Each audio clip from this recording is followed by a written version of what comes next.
Muito boa tarde, seja bem-vindo à Assembleia Geral. Entra hoje em vigor o cheque formação. O Governo prevê que a medida abranja 215 mil pessoas. É um novo instrumento criado pelo Governo para financiar a qualificação dos trabalhadores. Na prática, trata-se de um apoio concedido às empresas, aos trabalhadores e aos desempregados que frequentem ações de formação consoante as necessidades do mercado de trabalho. O Executivo espera que a medida chegue a 215 mil pessoas, mas existem regras. Para os trabalhadores, o cheque terá um montante máximo de 175 euros, 4 euros por hora, para um máximo de 50 horas de formação em 2 anos. Corresponderá ao financiamento de 90% do total. O cheque poderá servir também para financiar as 35 horas de formação obrigatórias. Já para os desempregados, os beneficiários podem frequentar até 150 horas em 2 anos e ter direito ao valor total da ação de formação, até 500 euros. A esse valor acresce ainda subsídio de refeição e despesas de transporte. O cheque formação vai custar 67 milhões de euros até 2020, 60 milhões financiados pelo Orçamento do Estado e os restantes 7 por fundos comunitários. Se quiser participar no programa Assembleia Geral de hoje, basta ligar o número de telefone 21 323 6898 e responder à pergunta. O Governo deve dar cheques de formação às empresas. Também pode deixar o seu comentário no site do Económico, em www.economico.pt, através do e-mail assembleia.geral@economico.pt ou na página do Facebook do Diário Económico. Está hoje na Assembleia Geral a Secretária-Geral da Confederação do Comércio e Serviços de Portugal, Ana Vieira. Muito boa tarde. Boa tarde. Deve o Governo dar estes cheques de formação às empresas? Esta medida, cheques de formação, está pensada há muitos anos. Ela consta do Acordo de Concertação de 2007. E a iniciativa até foi dos sindicatos, não das confederações, e numa perspectiva de alguma forma, incentivar e corresponsabilizar os trabalhadores. O que nós dissemos em determinado momento faz sentido que as próprias empresas possam também ser elas a organizar a formação. Obviamente a formação é para os trabalhadores, neste caso para ativos, não para desempregados, até porque está previsto que uma parte das receitas que resultam das contribuições de empresas e trabalhadores para a Segurança Social revertam para medidas de emprego e formação. E, portanto, nesse contexto faz sentido que as empresas também possam beneficiar. Quer dizer, os beneficiários diretos são sempre os trabalhadores, não é? As empresas que cabem organizar essa formação. E parece-lhe que esta medida está a pecar por tardia, uma vez que isto foi acordado já em 2007? Isto é uma medida que é difícil de operacionalizar e não é por acaso que esta portaria prevê que o IFP tenha agora 60 dias para tratar dos aspectos práticos. Trata-se tão só de mais um instrumento ao dispor das pessoas, sejam trabalhadores, sejam desempregados, para virem a beneficiar de formação profissional. Quanto à restrição que estava inicialmente imposta à formação obrigatória e que acabou agora por cair, qual é que é a sua opinião? Pronto, aí sim foi uma proposta da CCP e também das outras confederações, no sentido de termos pelo menos uma medida no leque de medidas financiadas por fundos comunitários ou por Orçamento de Estado, que as empresas pudessem beneficiar, porque o que se verifica no atual Portugal 2020 é que as empresas não podem concorrer à formação para essas 35 horas, o que de alguma forma é uma discriminação das empresas portuguesas relativamente a empresas de outros países da União Europeia, pelo simples facto que a maioria dos países não prevê formação obrigatória. E, portanto, o que nós dissemos, quer dizer, se as empresas já contribuem com uma parte da TSU para políticas de emprego e formação, então que uma parte disso reverta para as 35 horas que são obrigatórias. E não lhe parece que o Estado, de certa forma, está aqui a fazer uma espécie de proteção às empresas que não estavam a cumprir com as suas obrigações? Não, eu acho que o princípio aqui errado é nós acharmos que contribuições que são das pessoas e das empresas são sempre geridas pelo Estado. Eu devo dizer que noutros países, nomeadamente em França, mas noutros acontece, as verbas da formação são geridas por representantes de empresas e trabalhadores. O nosso país temos muito, enfim, a prática, não sei se boa, de todas as verbas e este tipo de políticas serem quase em exclusivo geridas pelo Estado. E, portanto, há aqui, de alguma forma, um retorno à fonte das verbas que são, como digo, dos trabalhadores e das empresas. Porque existem, a fazer-lhe esta pergunta, porque existem algumas críticas de que este financiamento às empresas, no que diz respeito às 35 horas obrigatórias, é como que premiar os infratores. Portanto, não corrobora com esta afirmação. Não, até porque podem ser infratores e a lei, o Código de Trabalho estabelece as penalizações adequadas para os infratores, mas podem ser simplesmente empresas que querem dar a formação obrigatória aos seus trabalhadores, estão no período legal para dar essa formação, têm aqui uma oportunidade de financiar parcialmente essa formação, portanto já foi dito na vossa peça que só financia 90%, com um limite dos 175 euros e um limite hora que, no caso de alguma formação mais especializada, não será suficiente para custear o que é efetivamente gasto pelas empresas e, portanto, temos aqui, no fundo, um contributo para a formação obrigatória. Parece-lhe, então, que o Estado está mesmo, com esta medida, a devolver algum dinheiro, alguma liquidez às empresas que optem por esta via da formação? Sim, é essa a nossa opinião. São medidas que acha que vão ser positivas para a recuperação do mercado de trabalho em Portugal?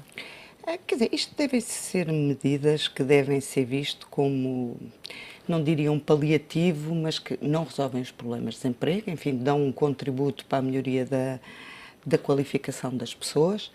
Já temos um leque relativamente alargado de medidas ativas de emprego, temos também muitas ofertas ao nível da formação. Trata-se aqui de criar um novo instrumento, talvez numa outra perspectiva, que é, em vez das pessoas se dirigirem ou de alguma forma acabarem por optar pela formação que, entre aspas, lhe é vendida, tem aqui mais alguma corresponsabilização na escolha da formação que querem ter. Aliás, esta medida, quando foi pensada com um conjunto de outras medidas, nomeadamente com a criação do que na altura se chamou a caderneta individual de qualificações, hoje penso que a caderneta individual de competências, que de alguma forma se destina a obrigar as pessoas não só a restar a formação que vão recebendo, mas a pensar nos percursos formativos que devem fazer, porque ainda hoje temos algum mau hábito, principalmente nos jovens, de obterem uma formação muito avulsa, sem olharem para o que pode ser um percurso de formação que depois possa ser, de alguma forma, valorizado pelas empresas. E, portanto, na altura em que a medida foi pensada como mais uma num quadro global mais abrangente. Vamos ouvir a opinião dos nossos telespectadores. Ao telefone está já Manuel Guerreiro, que nos liga de Castro Verde. Muito boa tarde. Boa tarde para si, para a sua convidada e para todos os telespectadores do programa. Em relação aos cheques de formação, eu desejo que não seja apenas mais uma forma de distribuir aí os milhões pelos amigos e que a formação fique na gaveta, como infelizmente em larga medida tem ficado ao longo dos anos, porque a formação profissional não tem uma história assim muito brilhante em Portugal. Muita da formação que é dada às pessoas não tem depois nenhuma utilidade. Neste momento anda-se a fazer formação a pessoas com 60 anos, muitas delas como não têm qualquer possibilidade de regressar ao mercado de trabalho e, portanto, é apenas deitar dinheiro fora e tirar as pessoas das estatísticas do desemprego. É isso que se tem, infelizmente, feito. Agora, fazia falta a formação profissional, a sério fazia, mas isso é preciso controle dessas coisas. É preciso fazer o levantamento das necessidades e formar pessoas para dar resposta a essas necessidades. Evidentemente, formá-las nos locais de trabalho seria sempre muito mais vantajoso do que uma mera formação teórica desligada da realidade.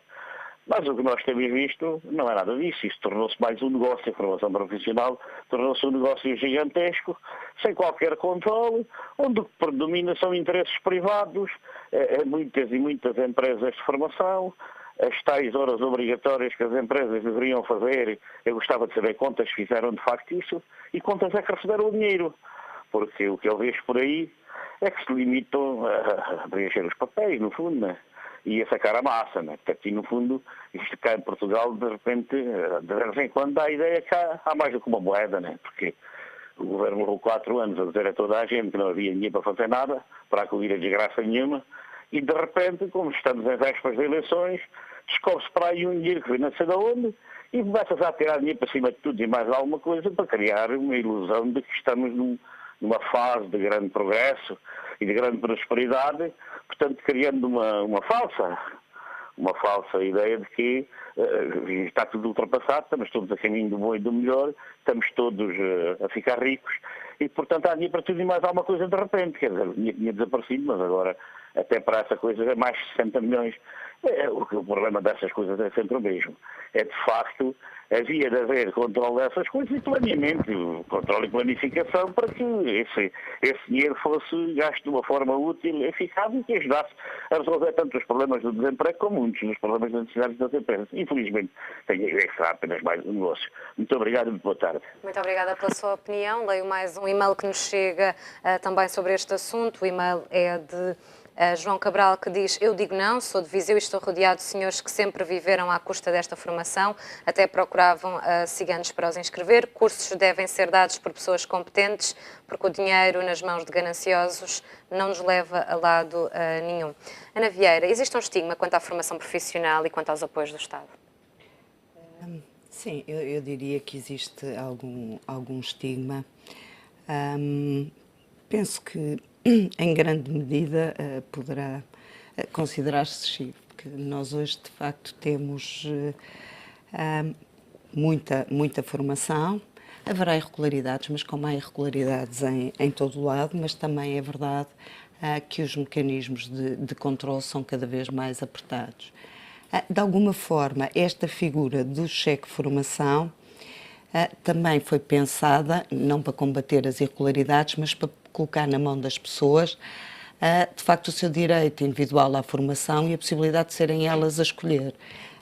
O que, de alguma forma, contraria um pouco esta ideia de serem as empresas de consultoria que estão, de alguma forma, a manipular e a gerir, no fundo, o lado da oferta de formação. Mas admito que houve, enfim, aqui uma carga negativa, sendo que muito das verbas que financiam esta formação são oriundas de fundos comunitários, não é? Estes anúncios que temos visto de novos apoios mais não são do que a entrada em vigor do Portugal 2020, que começou em 2013 e que irá até 2020 e, portanto, uma parte, se não a esmagadora maioria das verbas que esta medida vai beneficiar serão oriundas do Fundo Social Europeu. Mas não existe nenhuma entidade a fazer o controle destas formações? Não, claro que existe. O IFP fará uma parte, os programas operacionais fazem esse controle, isso existe. E depois as próprias finanças, que no fundo são a entidade que de alguma forma supervisiona a gestão dos fundos comunitários, também, em caso de dúvida, também faz essa verificação. Está na área do comércio e dos serviços. Diria que as formações têm sido adequadas às necessidades das empresas e também do mercado de trabalho?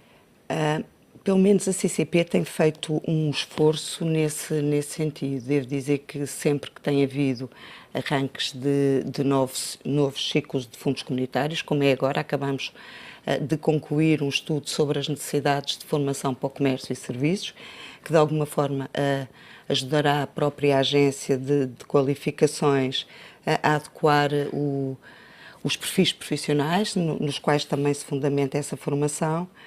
Por isso eu diria, e temos também um conjunto de entidades já muito profissionalizada a dar este tipo de formação, portanto eu penso que temos feito grandes progressos na adequação da formação às necessidades do mercado de trabalho. Nesse estudo que fala que a CCP levou a cabo, quais são as maiores lacunas na formação dos serviços e do comércio?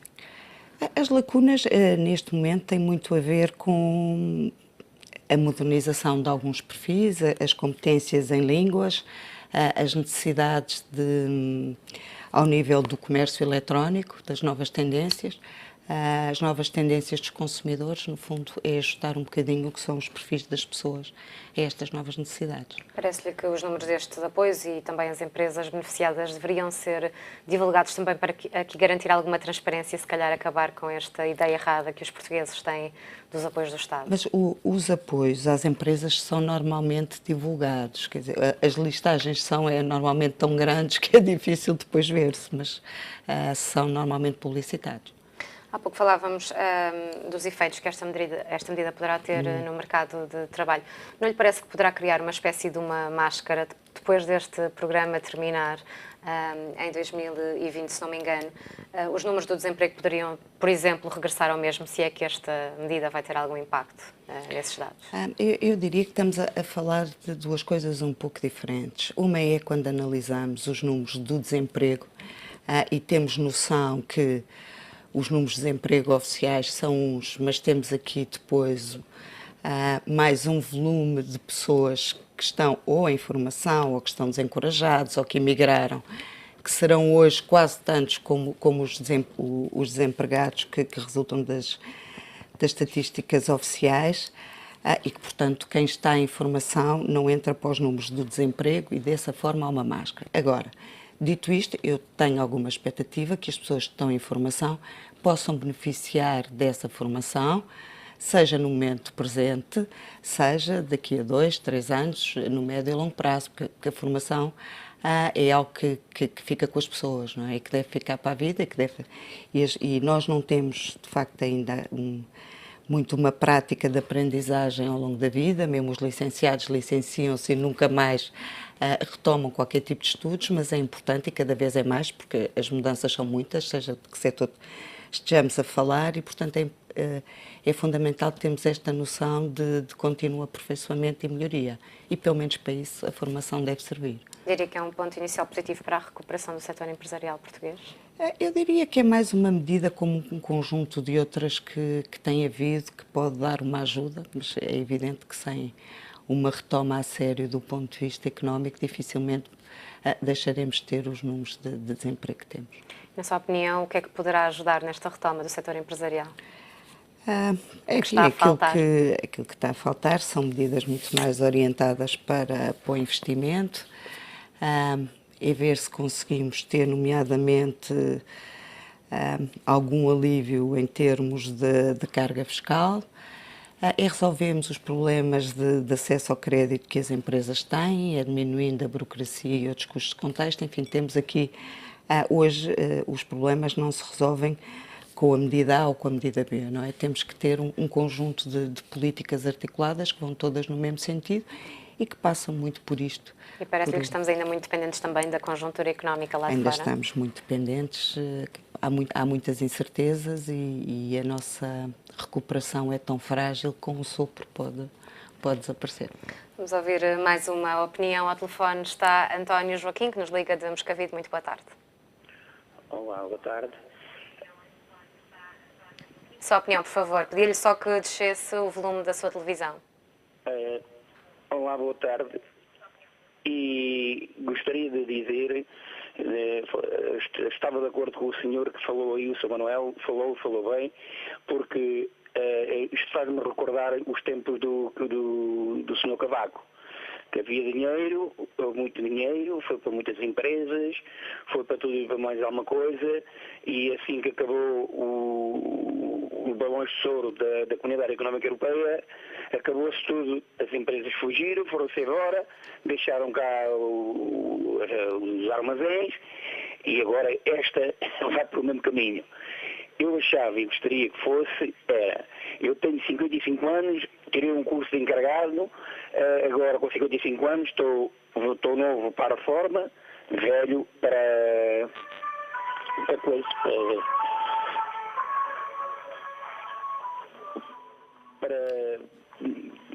trabalhar. E tirei um curso e continuei a tirar cursos que para mim não me servem nada, porque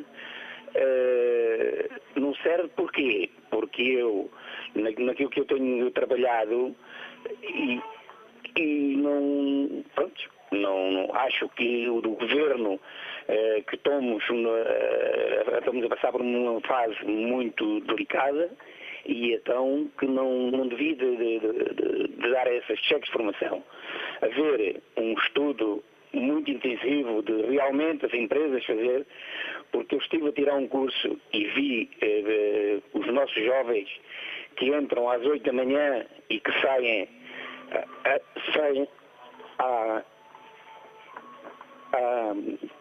às meia-noite e outros à 1 da manhã, e não vejo estes cheques de formação irem dar grande conforto aos jovens. E espero que daqui a uns anos, ou quando se passar agora as eleições, na altura das eleições há muito dinheiro, há isto, há aquilo, estamos muito, estão cheios, os cofres estão cheios, isto e aquilo. E eu gostava de saber de que, quando este dinheiro acabar para esta formação, qual é que vai ser a outra formação e em que tema, por exemplo, na agricultura, que temos um tema tão delicado que é a agricultura, temos um problema delicado da metalúrgica e realmente até hoje não vi nada. Boa tarde e obrigadinho. Muito obrigada pela sua participação. Leio mais um e-mail que nos chegou, é de Cândido Moraes. Diz que é uma boa ideia, que devem ser as empresas a formar os trabalhadores para aumentar a produtividade e evitar despedimentos, mas que haja controle. Ana Vieira, parece-lhe que esta medida pode mesmo evitar despedimentos de futuro? Quer dizer, pode dar uma ajuda. Sozinha, obviamente que não resolve os problemas todos. Se a empresa estiver numa situação difícil e se tiver que despedir pessoas, terá mesmo que as despedir. A questão que se coloca é despedirá aqueles que tiveram formação ou aqueles que não tiveram formação. E obviamente que as empresas farão um esforço para ficar com as pessoas mais qualificadas e, portanto, nessa medida pode dar um contributo, mas é isso mesmo, um contributo. Como ouvimos há pouco na reportagem, existem regras para o acesso a estes cheques de formação. O facto de serem excluídas apenas deste apoio as empresas que foram condenadas por discriminação no trabalho e no emprego, não lhe parece que outras infrações laborais deveriam também ser tidas em conta nesta questão? Quer dizer, aquilo que nós costumamos dizer é quando há infrações, as empresas são penalizadas, fazem os processos, têm que pagar e, portanto, também não nos parece que tenha que haver aqui uma duplicação de sanções sobre uma duplicação de sanções. Não é? Há aqui, neste momento, uma particular sensibilidade para as questões da discriminação, que de alguma forma está aqui refletida, mas que não nos parece que a solução passe sempre por estarmos aqui a multiplicar sanções sobre as mesmas infrações. Vamos ouvir mais uma opinião. Ao telefone está a Maria Ferreira, que nos liga de Marco de Canaveses. Muito boa tarde. Boa tarde. A sua opinião, por favor. O que eu gostaria de questionar era o seguinte. Eu sou ajudante de cozinha, não tenho qualquer certificação, a minha certificação é a minha experiência. Tenho outras formações noutras áreas não nesta, por uma questão de desemprego, agarrei-me a esta profissão, é uma profissão que eu gosto. E agora a minha questão é, e já questionei também o centro de emprego e não obtive nenhuma resposta que me satisfizesse. A minha questão então é a seguinte, era se há alguma possibilidade nestes cheques de formação de eu poder fazer uma formação que me dê a certificação da área em que eu trabalho, porque aquilo que eu procuro já há 5 anos para cá é exatamente isso e não consigo nenhum tipo de formação. Porque estou empregada, porque tenho um emprego estável nesta altura e, portanto, não há formação. Aquilo que me têm aconselhado é a formação para desempregados, mas eu não me vou desempregar para fazer uma formação para depois procurar emprego outra vez. Eu ouço falar em muita formação e eu quero fazê-la e não consigo. Muito obrigada pela sua participação, Ana Vieira. Aqui, neste caso, como também se aplica aos trabalhadores estas... Eu não sei se percebi exatamente onde é que está a dificuldade desta senhora em fazer a formação. Se é uma questão de horários, porque eu penso que em termos de oferta de formação nestas áreas, não falta formação, independentemente do cheque de formação. E, portanto, parece-me que a dificuldade está mais em compatibilizar o horário de trabalho com o horário, eventualmente, da formação, do que propriamente não haver formação nesta área. Tocando nesse ponto do horário, qual é a sua opinião sobre o facto destas formações terem de ser feitas em horário extralaboral? Repare, nós temos um país constituído essencialmente por empresas de muito pequena dimensão. Tem um, tem dois, tem três trabalhadores. No caso dessas empresas, muitas vezes libertar trabalhadores para formação é uma dificuldade. Pronto, e, portanto, nós sempre pugnamos para que uma parte da formação fosse feito em horário extralaboral. Agora, no caso dos desempregados, obviamente que ela pode ser feita em horário laboral, claro. Mas tendo em conta esta questão do horário extralaboral, acha que pode, de alguma forma, afastar alguns trabalhadores a realizarem estas formações? Pois, é porque isso levanta uma questão mais geral que muitas vezes culpa-se as empresas de não dar formação ou de não colocar a formação à disposição dos trabalhadores. Mas também é verdade que muitas vezes os trabalhadores não estão disponíveis para, pelo menos, partilhar o esforço dessa formação, nem que seja em um horário misto que tenha uma parte ainda de horário laboral e uma parte de horário extralaboral. Diria que esta é uma medida mais positiva para os desempregados? Em termos de valores até, vimos que existe uma diferença. Eu diria que isto é uma medida experimental. Nós nunca fizemos nada deste género, em que manifestamente quem comanda é a procura, entre aspas, e vai ser uma boa experiência para percebermos se podemos fazer ou não mais alterações em termos do modelo que temos, que de facto é muito orientado pela oferta de formação. Não sei se tem conhecimento de dados que digam quantos trabalhadores mais ou menos recorrem à qualificação, se existe alguma percentagem, algum estudo feito até agora que... Quer dizer, de trabalhadores não tenho esses dados. Mas parece-me em termos de formação obrigatória não tenho neste momento presente o número. Até porque o relatório único tem os dados estão sempre muito atrasados e, portanto, não sei dizer o número exato. Mas esta medida terá efeito, provavelmente, no número de pessoas que vão recorrer à qualificação? Terá. Se os números forem estes que o Governo avançou, de 200 e qualquer coisa mil pessoas, já é um número bastante razoável. No que diz respeito à situação das empresas, que é outro dos fatores que pode afastar uma empresa a concorrer a este cheque de formação, no que diz respeito à situação contributiva e também aos salários em atraso. Parece-lhe que este apoio terá uma importância suficiente para que as empresas que não estão, neste momento, dentro da lei possam regularizar as suas situações?